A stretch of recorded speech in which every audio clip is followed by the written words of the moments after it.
शाम के ठीक 5 बजे हैं और 5 PM पर नए वीडियो के साथ हम हाजिर हैं। आज हम आपको बिहार के मुख्यमंत्री नीतीश कुमार की 5 मजबूतियों के बारे में बताने जा रहे हैं। लेकिन वीडियो शुरू करने से पहले हम चाहेंगे कि आप हमारे YouTube चैनल 5 PM को सब्सक्राइब कर लें।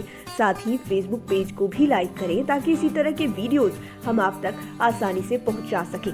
बिहार ही नहीं, देश दुनिया के नक्शे पर सुशासन बाबू के नाम से फेमस है नीतीश कुमार। एक साधारण मुन्ना से ये आज इस मकाम पर पहुंचे हैं। 2005 से लगातार बिहार की सत्ता में शीर्ष कुर्सी पर है।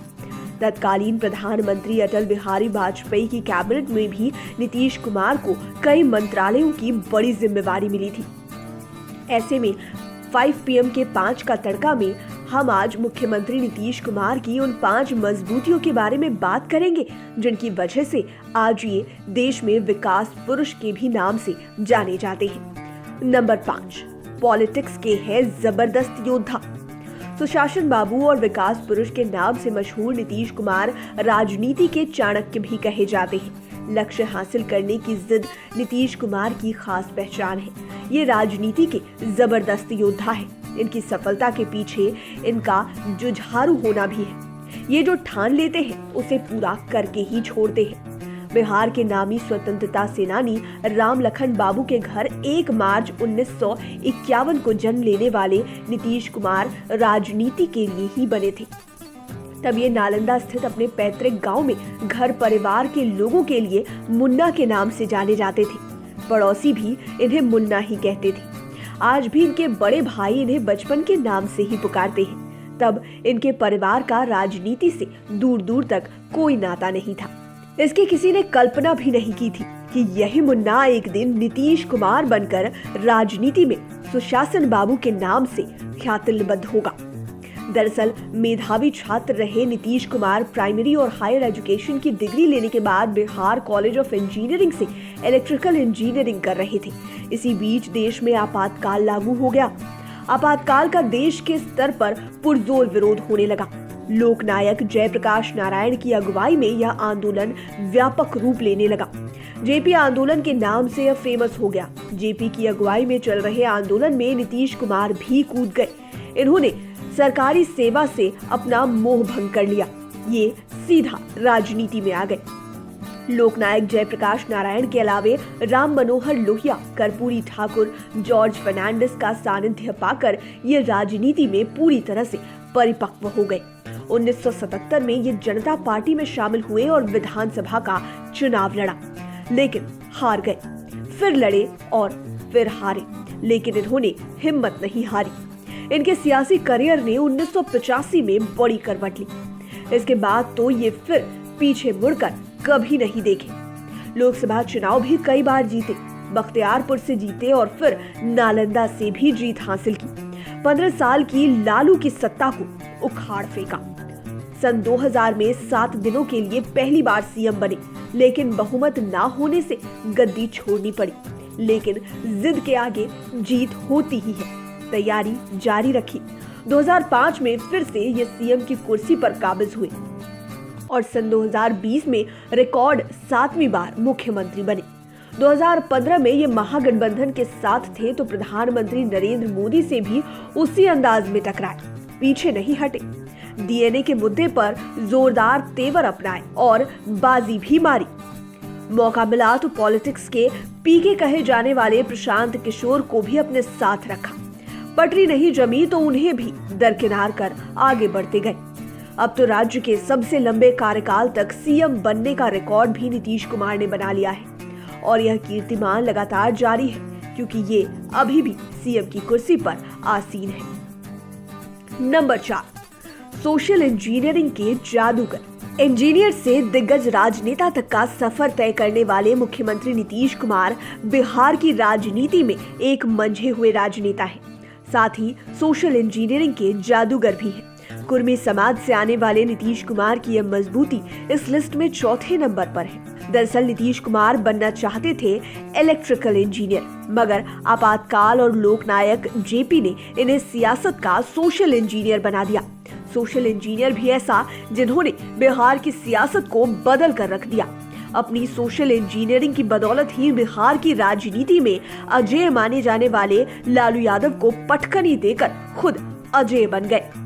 इन्हें किसी की अनदेखी बर्दाश्त नहीं है। गेंद को अपने पाले में करने के लिए इन्हें इंतजार करना मंजूर रहता है। कम बोलना और मौके की नजाकत को गहराई तक भांपना इनके स्वभाव में शामिल है। अपनी अनदेखी के कारण ही इन्होंने लालू यादव का प्रबल समर्थक होने के बाद भी जोरदार ढंग से उनका विरोध किया। इसके लिए इन्हें लंबा इंतजार करना पड़ा और फिर इसमें सफलता भी मिली। नीतीश कुमार खरा खरा कहने में भी पीछे नहीं रहते हैं। किसी भी बात पर 100% पारदर्शिता रखते हैं, काम में विश्वास रखते हैं और हमेशा कहते भी हैं। खास बात कि विकास के मामले में जो कहते हैं उस पर अमल भी करते हैं। सड़कों का जब निर्माण हो रहा था तो इन्होंने साफ कहा कि हमारा टारगेट है कि सूबे के किसी भी दूर दराज जिले से 6 घंटे में लोग राजधानी पटना पहुंच जाएं। इसमें इन्हें सफलता भी मिली। फिर टारगेट रखा कि उन जिलों से लोग 5 घंटे में पटना पहुंचे। सरकारी मशीनरी उसमें लग गई। बिजली हो, हर घर नल जल योजना, समय से पहले योजनाओं को पूरा कर दिया। सबसे बड़ी बात तो यह कि इनकी योजनाओं को केंद्र भी अपनाने लगा है। बिजली की बात हो, हर घर नल जल का मामला हो या फिर पंचायत चुनावों और नौकरियों में महिला आरक्षण का मामला हो, पहले बिहार में ही ये चीजें लागू हुई। इसके बाद ही देखा देखी केंद्र ने भी इसे लागू कर दिया। कह सकते हैं कि इनके सोशल इंजीनियरिंग को केंद्र समेत अन्य प्रदेशों में भी अब जगह मिलने लगी है। नंबर 3, भ्रष्टाचार का नहीं लगा आरोप। नीतीश कुमार की मजबूती की लिस्ट में तीसरे स्थान पर इनकी साफ छवि है। 1977 से 2022 आ गया। इस दौरान ये कई दफे विधायक से लेकर सांसद, केंद्रीय मंत्री और मुख्यमंत्री बने, लेकिन इनके ऊपर भ्रष्टाचार का एक भी आरोप अब तक नहीं लगा। 1977 के जेपी आंदोलन में नीतीश कुमार ने सक्रिय भूमिका निभाई थी। इनके समकालीन रहे आरजेडी के लालू यादव और बीजेपी के सुशील कुमार मोदी भी उसी समय जेपी आंदोलन में कूदे थे। बाद में नीतीश 1977 में जनता पार्टी में शामिल हो गए, चुनाव लड़े लेकिन सफलता नहीं मिली। इन्हें 1985 में पहली बार सफलता मिली, तब ये हरनौत विधानसभा सीट से खड़े हुए थे। सन 1989 में ये जनता दल के सचिव बने। 1989 में ये लोकसभा चुनाव मैदान में भी आ गए, बाढ़ से खड़े हुए और जीत भी गए। इस तरह इन्होंने केंद्र की राजनीति में एंट्री की। इसके बाद तो इन्होंने लगातार 1991, 1996, 1998 और 1998 के लोकसभा चुनाव में सफलता हासिल की। तत्कालीन प्रधानमंत्री अटल बिहारी वाजपेयी की सरकार में ये पहले कृषि मंत्री, फिर 1999 में कुछ समय के लिए रेल मंत्री बने। लेकिन पश्चिम बंगाल के घाइसल में 1999 में ट्रेन हादसे के दौरान 300 लोग मारे गए थे। तब इन्होंने घटना के लिए अपने मंत्रालय की जिम्मेवारी लेते हुए रेल मंत्री के पद से इस्तीफा दे दिया था। नीतीश कुमार 1994 में समाजवादी आंदोलन के प्रमुख नेता जॉर्ज फर्नांडिस के साथ जनता दल से अलग हो गए और समता पार्टी का गठन किया। यहाँ भी इनकी बेदाग छवि काम आई। इन्होंने 1996 के लोकसभा चुनाव में बीजेपी से हाथ मिला लिया। बाद में शरद यादव की अगुवाई वाली जनता दल, समता पार्टी और लोक शक्ति पार्टी का आपस में विलय हो गया और 2003 में जेडीयू यानी कि जनता दल यूनाइटेड का गठन हुआ। बिहार में 7वीं बार मुख्यमंत्री बने हैं। इसके पहले काफी दिनों तक केंद्र में मंत्री भी रहे, लेकिन आज भी इनकी स्वच्छ छवि अन्य नेताओं के लिए मिसाल है। लोग इन्हें भले ही गठबंधन के मुख्यमंत्री कहते हैं, लेकिन इन पर व्यक्तिगत रूप से कोई भ्रष्टाचार का आरोप नहीं लग पाता है। विरोधी भी इनकी सादगी की प्रतिमूर्ति कहते हैं। साथ ही आज तक इन्होंने अपने लिए कुछ नहीं मांगा। नंबर 2, सुशासन और कानून के हिमायती। मजबूती की लिस्ट में दूसरे स्थान पर है इनका सुशासन और कानून का राज। सन 2000 में पहली बार ये महज 7 दिनों के लिए मुख्यमंत्री बने थे, इसलिए कुछ कर नहीं पाए। इसके बाद केंद्र की राजनीति में चले गए, लेकिन 2004 के लोकसभा चुनाव में एनडीए की हार हो गई। वाजपेयी की सरकार सत्ता से बाहर हो गई।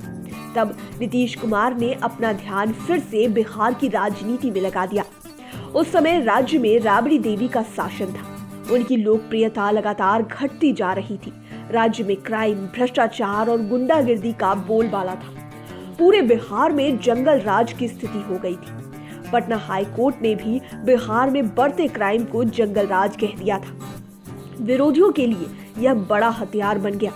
ऐसे में बिहार की राजनीति एक अच्छे नेता की ओर नजर गड़ाई थी। इसका फायदा नीतीश कुमार को मिला। इनकी मेहनत रंग लाई और 2005 के विधानसभा चुनाव में जेडीयू भाजपा गठबंधन की जीत हुई। इसके बाद इस गठबंधन की सरकार बनी और नीतीश कुमार बिहार के मुख्यमंत्री बने। इन्होंने सत्ता संभालते ही सबसे पहला काम किया कि पुलिस को टाइट किया, बिहार में कानून का राज स्थापित किया, अपराध में जीरो टॉलरेंस की बात कही। आज भी लोग नीतीश कुमार के पहले टर्म को शान से याद करते हैं। इन्होंने थानों पर से नेताओं का राज हटाया, पुलिस को काम करने की खुली छूट दी, अपराधी शहर से गायब होने लगे, अपहरण फिरौती का धंधा बंद होने लगा, थानों पर जो भारी थे उन्हें हटाया गया।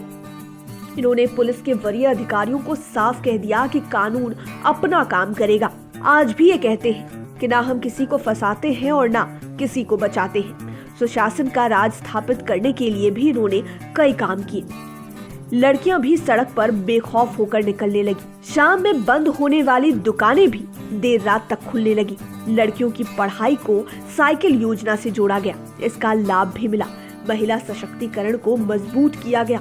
पंचायत चुनाव से लेकर सरकारी नौकरियों में महिलाओं को आरक्षण दिया गया। महिलाओं के लिए 33 से 50% तक का रिजर्वेशन दिया गया। महिलाओं के ही कहने पर बिहार में इन्होंने पूर्ण शराबबंदी लागू की, दहेज के खिलाफ अभियान चलाया। इसीलिए तो महिलाओं ने ही चुप्पा वोटर बनकर नीतीश कुमार की सत्ता को और मजबूत किया और महिला वोटर आज भी नीतीश सरकार की बड़ी ताकत है। नंबर 1, नो परिवार ओनली बिहार। नीतीश कुमार की मजबूतियों की लिस्ट में पहले नंबर पर नो परिवार ओनली बिहार है। ये विधायक से लेकर केंद्रीय मंत्री होते हुए मुख्यमंत्री बने। मुख्यमंत्री भी 1-2 बार नहीं बल्कि इस दफे 7वीं बार बने, लेकिन इन्होंने आज तक परिवारवाद नहीं किया। न इन पर कोई आज तक परिवारवाद का आरोप लगा सकता है। विरोधी भी परिवारवाद के मामले में बगले झांकने लगते हैं। न इन्होंने किसी को कोई लाभ का पद दिया है और न ही अपने परिवार में किसी को चुनाव का टिकट दिया और न ही अपनी पार्टी जेडीयू में किसी को कोई सांगठनिक पद भी दिया है। नीतीश कुमार परिवारवाद के सख्त विरोधी हैं। यह अलग बात है कि दूसरे दलों को कुछ कारणों से बहुत कुछ नहीं बोलते हैं, लेकिन ये 45 वर्षों के सियासी सफर में परिवारवाद के रास्ते पर आज तक नहीं चले। जबकि नीतीश कुमार को एक बेटा भी है, निशांत कुमार, नीतीश कुमार के भाई भी हैं। इसके साथ ही नालंदा से लेकर पटना तक कई रिश्तेदार हैं, लेकिन इनके नाम पर राजनीति में कोई नहीं है और ना ही ये किन्हीं को राजनीति में लाए। नीतीश कुमार के लिए पूरा बिहार ही उनका परिवार है। इस बारे में ये हजारों बार कह चुके हैं कि मेरे लिए पूरा बिहार ही एक परिवार है। इस प्रदेश में रहने वाले सभी लोग इस परिवार के सदस्य हैं। उन लोगों का विकास करना हमारी प्राथमिकता है। बिहार के हर लोग खुशहाल रहे, इस लक्ष्य के साथ हम लोग काम करते आ रहे हैं। कहा भी जाता है कि जिसे न पद पैसे की चाह वही दिखावे सच्ची राह। इस तर्ज पर ये लगातार आगे बढ़ते जा रहे हैं, इसलिए ये किसी तरह के सवाल से भी नहीं भागते। हर सवाल का जवाब बहुत ही सधे अंदाज में और काफी बेबाकी से दे जाते हैं। जहां पर इन्हें तेवर दिखाना होता है वहां पर उसी अंदाज में जवाब देते हैं। ये नहीं देखते हैं कि सामने वाला कौन है। जब ये कुछ दिनों के लिए महागठबंधन में थे तो बीजेपी को भी नहीं बख्शते थे और जब ये वर्षों से एनडीए में है तो आरजेडी और कांग्रेस पर तो हम लोग ही बौछार कर देते हैं। लालू फैमिली के परिवारवाद पर तो अक्सर निशाना साधते हैं। नीतीश कुमार को जब भी मौका मिलता है यह कहने से नहीं चूकते हैं कि कुछ लोगों के लिए बेटा बेटी और पत्नी ही परिवार है और सिर्फ अपनी चिंता उन्हें रहती है। मेरी कोई व्यक्तिगत ख्वाहिश नहीं है, जनता की सेवा करना ही मेरा धर्म है। जब से जनता ने मौका दिया उनकी सेवा में लगा हुआ हूँ। दूसरे को अपने परिवार की चिंता है, लेकिन मुझे तो पूरे बिहार की चिंता है। उम्मीद है ये वीडियो आपको पसंद आया होगा। इसी तरह के और वीडियोस के लिए आप हमारे YouTube चैनल 5 PM को सब्सक्राइब कर लें, साथ ही Facebook पेज को भी लाइक करें। धन्यवाद।